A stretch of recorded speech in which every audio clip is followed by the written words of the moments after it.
Okay, we are going to begin, and I want to welcome you to ABODE Academy number 7 on dementia. We are in our 10th year of end-of-life care and education, and tonight we welcome Natalie Buster. Natalie is a yoga therapist, an end-of-life navigator, a certified death doula, a grief reliever, an actor, a writer, and a mentor with a deep desire to help people. As a professional actor in New York City, Natalie first discovered yoga as a way to practice self-care in an incredibly demanding profession. Acting allowed Natalie to perform in all 50 states and 33 countries. After dealing with personal loss, Natalie found comfort in the world of yoga therapy and has since made it her life's mission to help people find relief and love. Natalie specializes in working with people at end of life, people experiencing grief and loss, and performers looking to practice self-care. She is the founder of the Grounded Actor Project, a method of integrating yoga and theater, and she currently serves as ABODE's end-of-life yoga and doula director. And now if you would all please mute. And Natalie, welcome. Oh, thank you, Susan. That was just such a fantastic introduction, and I'm really happy to be here. After the first session, I was so inspired. I texted Mary right away and I said, "Oh, can I offer some yoga?" So we'll go into a little bit of that history in a moment, but I wanted to start with the contemplative moment. And this I'm taking from a gift that my sister gave to me. And it's from A Year of Positive Thinking by Cindy Spiegel. And if I turn to May 16th, which is today, it says, "If not now, when?" One day you will wake up and decide that now is the time. The question is, what will it finally be the time for? Write down this question to remind yourself what you've been waiting to do, see, or become in this lifetime. Acknowledge that now is the time. And then make that stuff, she doesn't write stuff, make that stuff happen. So let's take a moment. You're invited to bring one hand to your heart, one hand to your abdomen. If you feel comfortable doing so, there's an invitation to close your eyes and contemplating on that thought, if not now, when?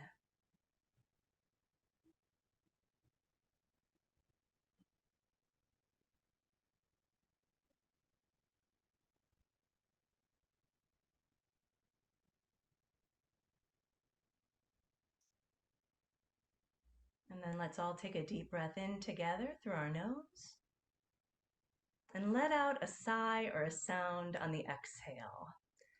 Ah. We'll do that 2 more times. Inhale through your nose. Ah.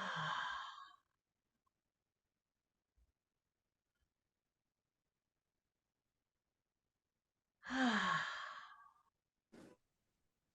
And when you're ready, you may open your eyes. Welcome, everybody. It's so good to see you all. I'm going to share my screen and we're going to get this party started. Because if not now, when, right? All right. So, the name of my presentation is Yoga Therapy for Brain Longevity. I just love this image here. Like that, we are multifaceted human beings. And I just invite you all to just take a moment to look at this image.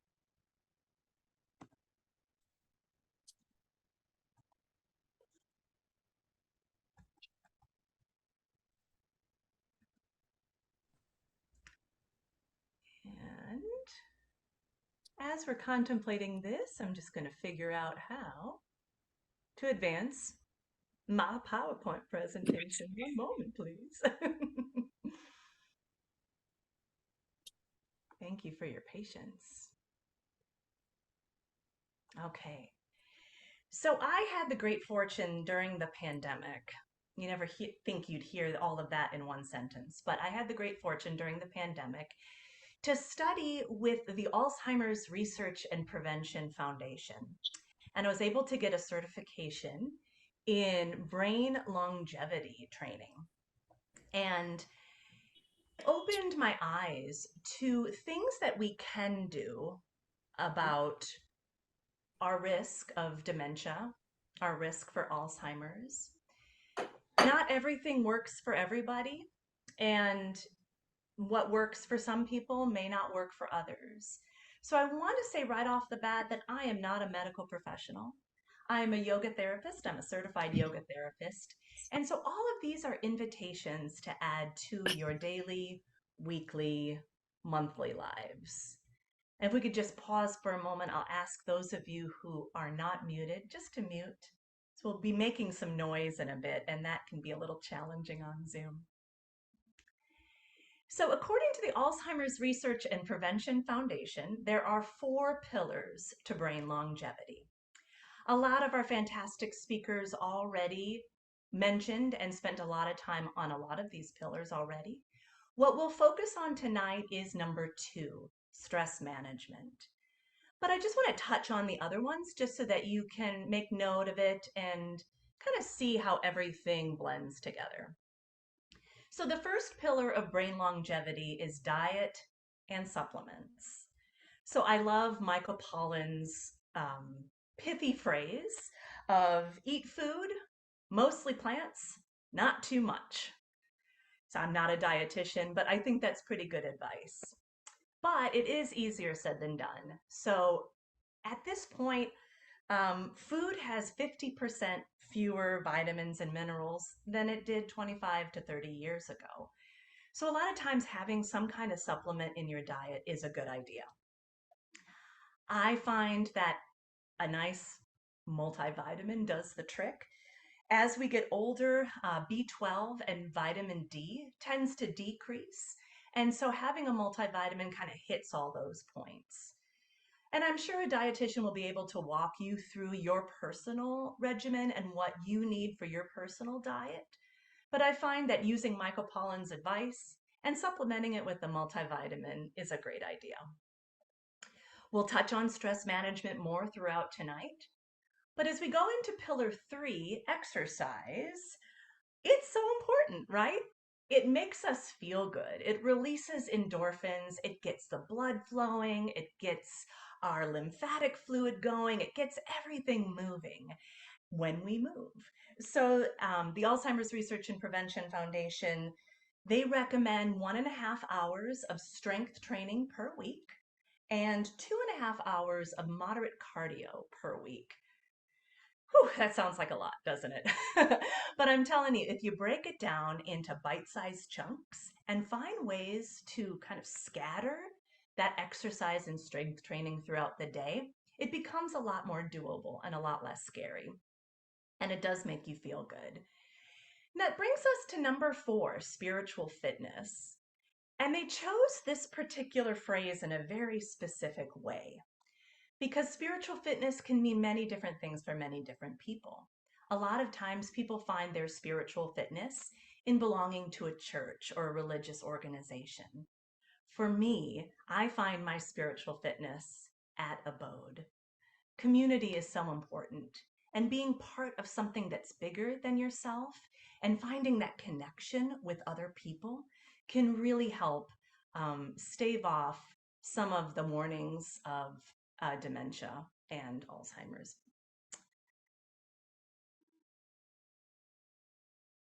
So let's talk about stress management, right? I feel like yoga is a really great place to view stress management, to view through that lens. And so when we think about what chronic stress in our lives can do to us, it can increase inflammation, it can damage genetic health, it can literally injure areas of the brain. which then can lead to anxiety and depression and cause high cortisol levels. So, stress in itself is a good thing. It's really good that we have stress as part of our DNA, right? It helps us make decisions, it helps us get out of certain situations, it helps us to be able to act quickly. The problem occurs when that stress becomes chronic and we can't get rid of being in that fight or flight side of the nervous system. And chronic stress can really just wreak havoc on our bodies and our brains. The good news is that yoga and meditation can help with stress management, and I'm going to show you how. So, a lot of our time tonight will be spent experiential. Of course, everything is optional, but you will be invited to do some of these practices with me. We'll do some breath practices, we'll do some movement practices, and then we'll end with something called Kirtan Kriya, which I'll go into in more detail. But it's this very cool chanting, visualization, and mudra practice. So I'm going to stop sharing my screen so that we can actually practice together. And I'm going to start with teaching you all alternate nostril breathing. Alternate nostril breathing is a really great way to get both hemispheres of the brain to start to communicate and connect with each other. In yoga philosophy, we believe that the left side of the body is integrated, or it's correlated with the more feminine or lunar energy. And then the right side of the body correlates with some of our more masculine or solar energy. It can be that also that kind of correlation between the rest and digest parasympathetic nervous system and the fight or flight sympathetic nervous system. And so this breath practice allows us to get everything communicating, everything talking to each other. And it's pretty straightforward. So you're invited to take your two-piece fingers of your right hand, and let's place them on our forehead just between our eyebrows. And let's just give ourselves a little massage here. Just kind of waking up your third eye. I like to support this arm with my other arm, just supporting the tricep muscle so that my arm doesn't start to get tired. And then I'm going to let my thumb rest gently on my right nostril, ring finger on my left. Let's do one inhale and exhale round through both nostrils just to clean the slate. And on your next inhale, plug your right nostril, breathe in through your left. Plug both and exhale through your right. Inhale through your right. Plug both. Exhale through your left. Inhale through your left. Plug both. Pause. Exhale through your right. Inhale through your right. Plug both. Exhale through your left. And continue, just following your own breath with that slight pause between breaths.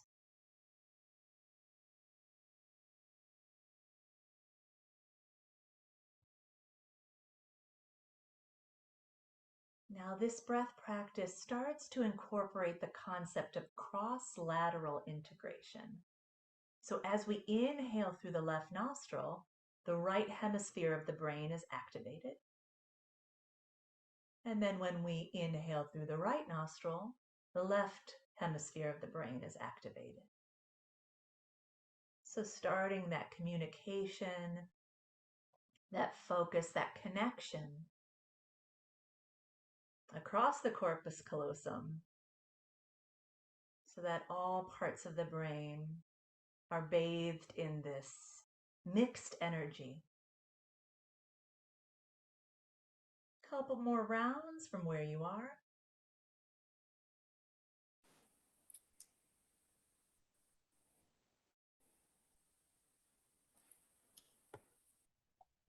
And the next time you exhale through your right nostril, go ahead and release the gesture. Blow out twice through both nostrils. And then return to your natural, spontaneous breath. And just take a moment here, just for yourself, to notice how you feel. You may not feel anything. Some people say that they feel a sense of calm, a sense of integration, a sense of connection. Great. Good job, everybody. You're all yogis. All right, I'm going to take you through some movement. This is called our chair sun salutation. So you can do it right where you are, seated. You'll just want to make sure that you have room around you so you can move your arms and move your legs. And I'm going to stand up and move to the chair behind me. So here we're going to just invite blood flow, lymphatic flow, and just feel good energy moving throughout the body. So if you're in a chair like mine, you may consider coming towards the front edge of that chair so that your feet are firmly planted on the floor. And let's just wiggle our toes a little bit. Just noticing any sensations as we do that. Let's roll our shoulders back and down a few times. Just notice how that feels. Good.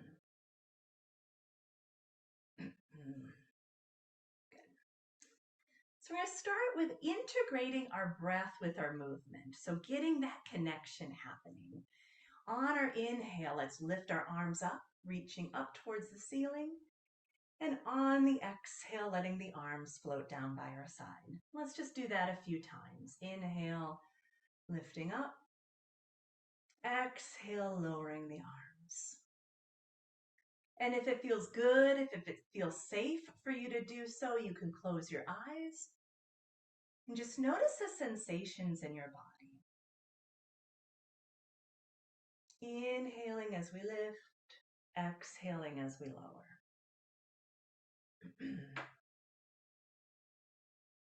do 2 more rounds.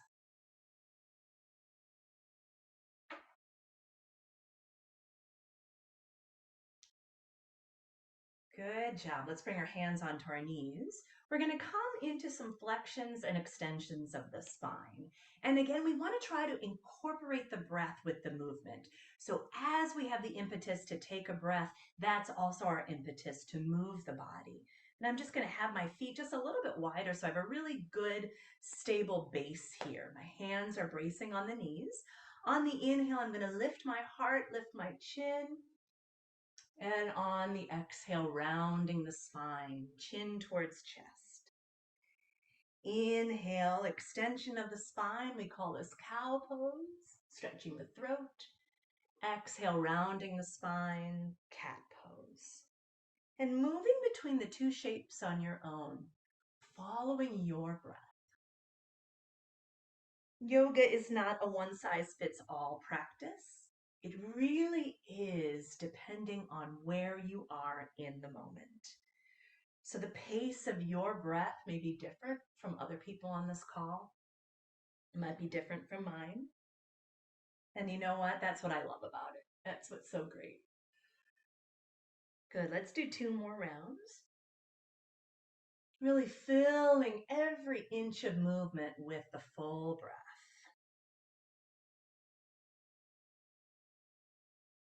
Good. And then when you're finished with those 2 rounds, let's come back to a neutral spine.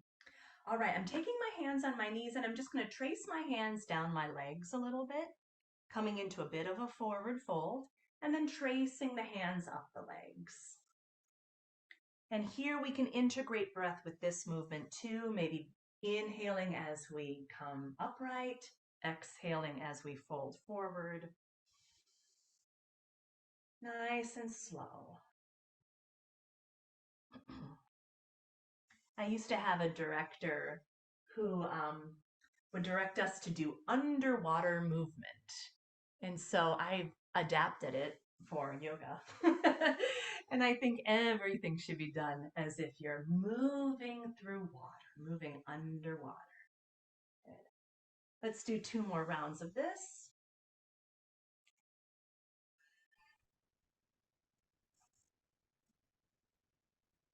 And then when you're finished, just come to an upright seat. Good job. We're going to move our legs a little bit. So I'm going to hold on to the sides of my chair. And on my next inhale, I'm going to stretch one leg straight in front of me. I don't know if you can see, but there's my foot. And exhale, bending the knee. Let's do that 2 more times on this leg. Inhale, lengthen. Exhale, bend. Inhale, lengthen. And exhale, bend. And moving to the other leg. Inhale, lengthen. Exhale, bend. Inhale, lengthen. Exhale, bend. It's okay if the leg doesn't straighten all the way. We just want to get a nice stretch and just a little bit of movement around the knee joint. Good job. All right, let's shake out the hands. Let's bounce the knees a little bit. I call these football legs, almost like I'm running in place. And then we're going to put it all together for our seated sun salutation. I'll guide you through. Moving with the breath. We'll inhale the arms up. Exhale the arms down. Hands to knees. Inhale, open the heart, lift the chin for cow pose. Exhale, round the spine for cat pose. Come back to a neutral spine. Exhale, move your hands down your legs. On your inhale, come back upright. Good. Reset. Next inhale, extend one leg forward. Exhale, bend the knee. Inhale, extend the other leg. Exhale, bend. Good. 2 more rounds. Inhale, arms up. Exhale, arms down. Inhale, cow pose. Exhale, cat. Inhale, come back upright. Exhale, move your hands down your legs. Inhale, back up. Exhale, reset. Inhale, extend one leg forward. Exhale, bend the knee. Inhale, other leg extends. Exhale, bend the knee. 1 more round. Inhale, arms up. Exhale, arms down. Inhale, cow pose, open the heart. Exhale, round the spine, cat pose. Inhale, long spine. Exhale, bring your hands down your legs, forward fold. Inhale, back upright. Exhale, hold on to the sides of your chair. Inhale, lengthen one leg. Exhale, bend that knee. Inhale, other leg. And exhale, bend. Good. Shake out the hands. And just take a moment to notice how that feels. How does your body feel now? Each one of us is different, so what you feel may be different from what Susan or Beverly or I feel. And it's all good. All right, so you're invited to come to a standing position, and I'm going to use my chair for balance. So you want to make sure that in your house, wherever you are, that you have something that you can hold on to, either the back of a chair or if there's a dresser or a table nearby.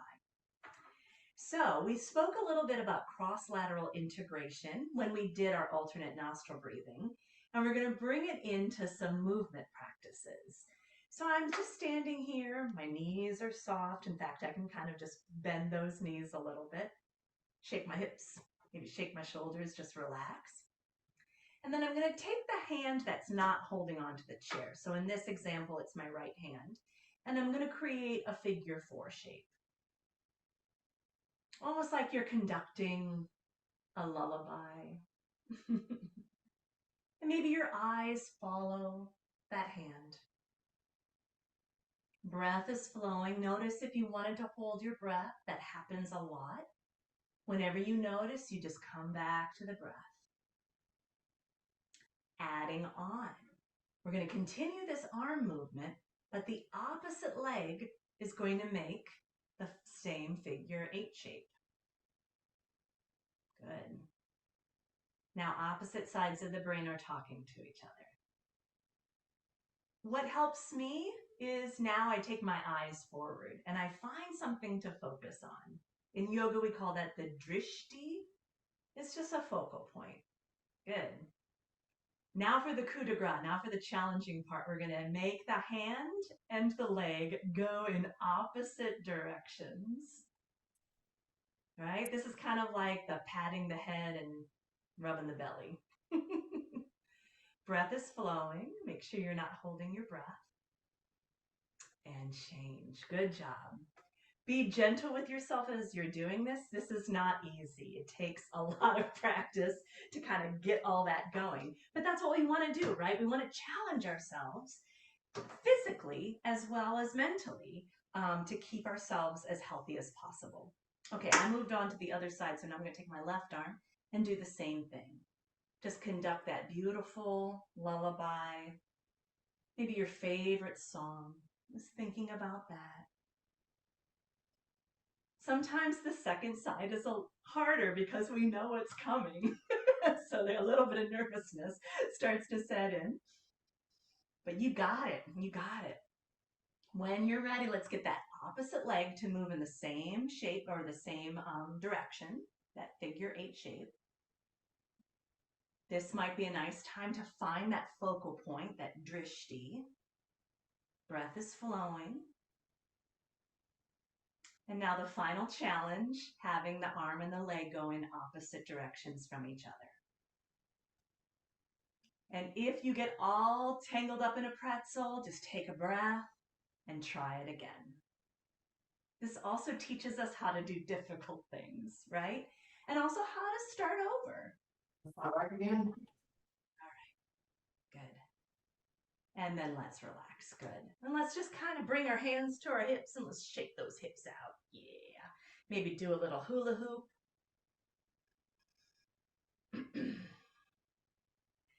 Let that hula hoop move in the other direction. And maybe you write your name in cursive. Right? Cursive, it's making a comeback. I was looking at my yearbooks from high school. Everyone wrote in cursive writing, and I'm not sure if they do that anymore. That's another way to keep your brain healthy, right? Take up cursive writing again. Good. Let's just shake it all out. One last thing before we get into our final practice is a balancing pose. So we kind of explored a little balancing with our brain yoga, the cross-lateral integration.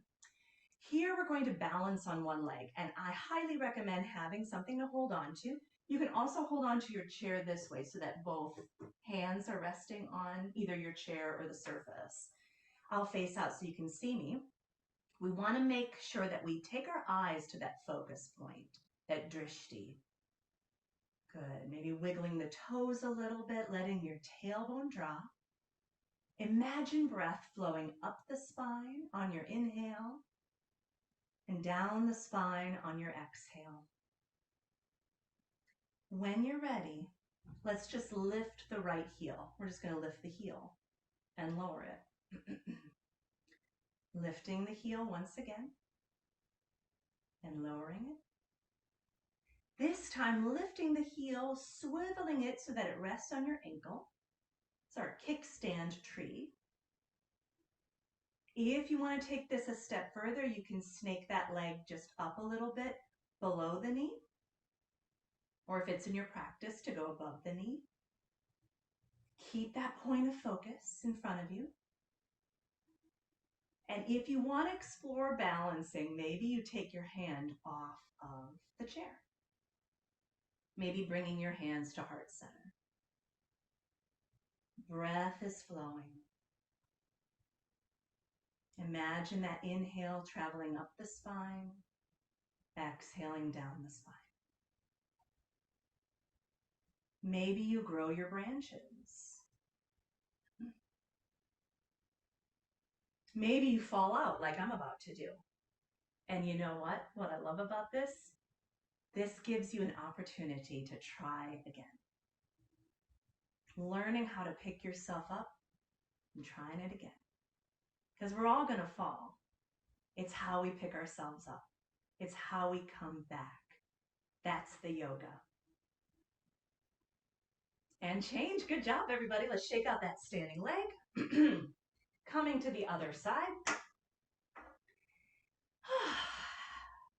Let's lift the left heel. Lower.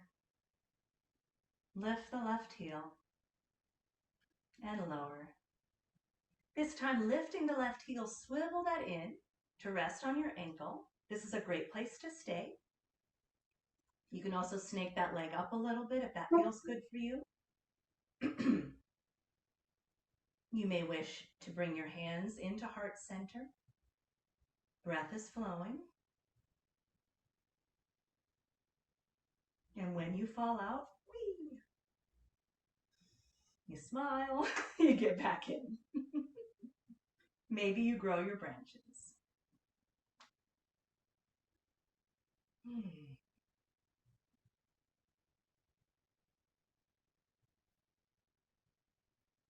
And change. Good job, everybody. There's so many different ways to practice balancing. You can lean up against a wall. That's a great place to practice balancing too, because you have the support of the wall behind you. You can put your hands on the wall and you can practice lifting one leg, just seeing what that feels like. You can always hold on to chairs or surfaces too. And I always recommend that, especially if you're just getting started or you haven't done a lot of yoga or you're doing it at home by yourself. Good. All right. So now you're invited to come back to a seat. And I'm going to share my screen with you again. Okay. So we did our alternate nostril breathing. We did our seated sun salutations, our balancing, and our brain yoga. Let's move on. What is Kirtan Kriya? You've heard me talk about it, and now you want to know. You've been dying to know, what is Kirtan Kriya? Well, Kirtan Kriya is a multifaceted, multi-sensory experience. It comes from the Kundalini yoga lineage, and it's a kriya, it's a ritual, it's a repetitive activity which incorporates so many things, multifaceted, multisensory experience. We'll get into it, the how, in a moment. Who can do Kirtan Kriya? This is a fancy word, seems really advanced. Only advanced yogis can do this. Wrong. Anyone, and I mean anyone, can do Kirtan Kriya. We can do this with the guests at ABODE. We can do this with caregivers. We can do this with children. It's really exciting how many people can benefit from this practice.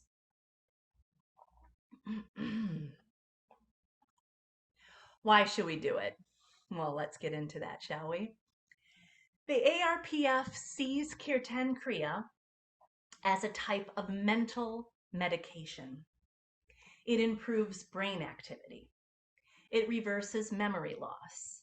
It increases cerebral blood flow. It helps to reduce inflammation, increasing telomerase length, boosting brain size and volume. It helps us get better sleep. And maybe most importantly of all, it reduces stress. But that's all well and good, but what does the research say? That's why we have the ARPF. So the Journal of Alzheimer's Disease concluded in 2017 that Kirtan Kriya is dramatically beneficial for memory. A 2003 study using SPECT scans showed Kirtan Kriya increases cerebral blood flow. University of Pennsylvania study showed that Kirtan Kriya contributed to dramatic improvements in the frontal lobe and the ACG, improvements in attention, focus, concentration, and the ability to manage stress. A Penn study showed students who participated in Kirtan Kriya had a 65% decrease in depression. And a UCLA study showed that Kirtan Kriya leads to less stress, increased telomerase length, and reduced depression. Pretty cool. But you know what? That's all well and good, but how does it affect the individual? So I do this practice. And in my own personal practice, my own experience, I experience a greater ability to regulate my stress response. I think I mentioned at the beginning, we're all going to have triggers. We're all going to have things that are stressful in our lives. There's no getting around that. Things happen, grief happens, personal struggles, especially if you're a caregiver, especially if you're working with someone or someone in your life, someone that you love has dementia or Alzheimer's. This can help you have a greater ability to regulate that response to stress. I've slept better better than I have in a long time. I'm in a much better mood. Hopefully that comes across to my coworkers. I feel more connected to my community. And as I mentioned, my community is ABODE. So I just feel a greater connection to you all. And it's fun. Kirtan Kriya allows me to tap into my personal essence.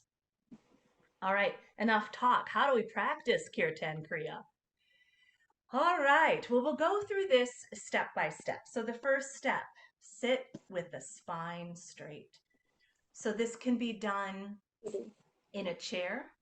It can be done standing, although it's a lot nicer to be in a comfortable position.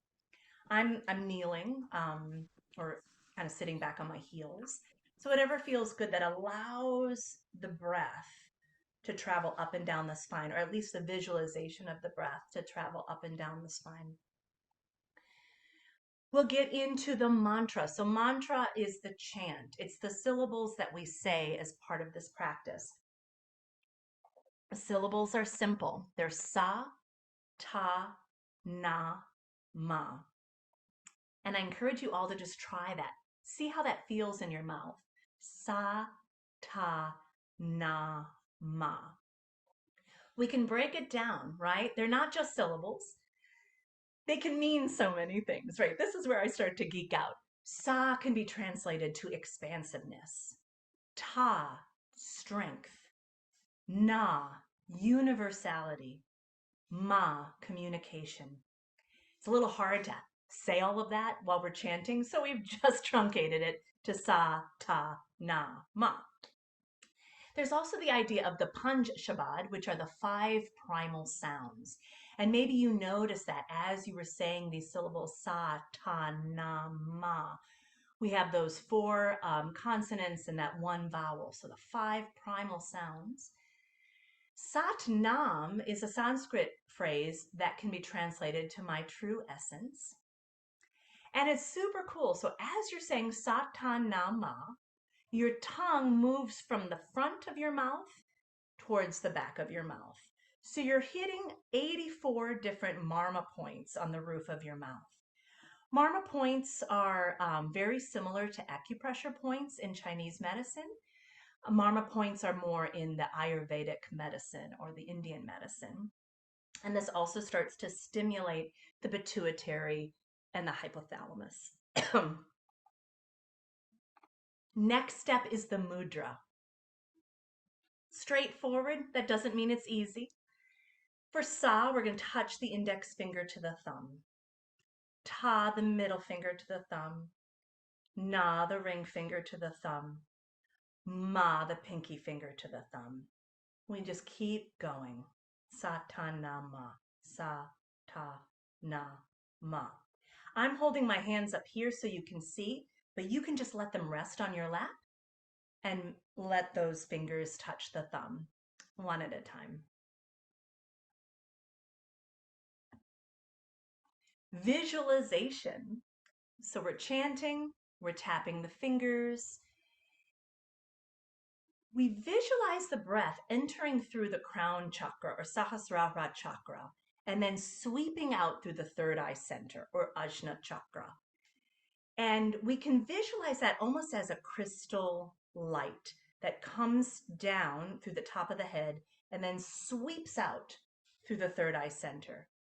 Depending on how far you want to go in this visualization, you can think of this as a broom sweeping, almost like a broom sweeping out whatever doesn't serve you anymore, sweeping out the detritus, the dust, just whatever you want to manifest getting rid of can be done in this visualization. And then we have the order of things. So it's a 12-minute practice. We do 2 minutes out loud, 2 minutes whispering, 4 minutes silently to ourselves. Then we back out, 2 minutes whispering and 2 minutes out loud again. So in a way, we're moving from the consciousness to the subconscious, to the unconscious, back to the subconscious, and then ending with the consciousness. So we're going through these different levels of consciousness. So many things, right? Multifaceted. So that is the end of our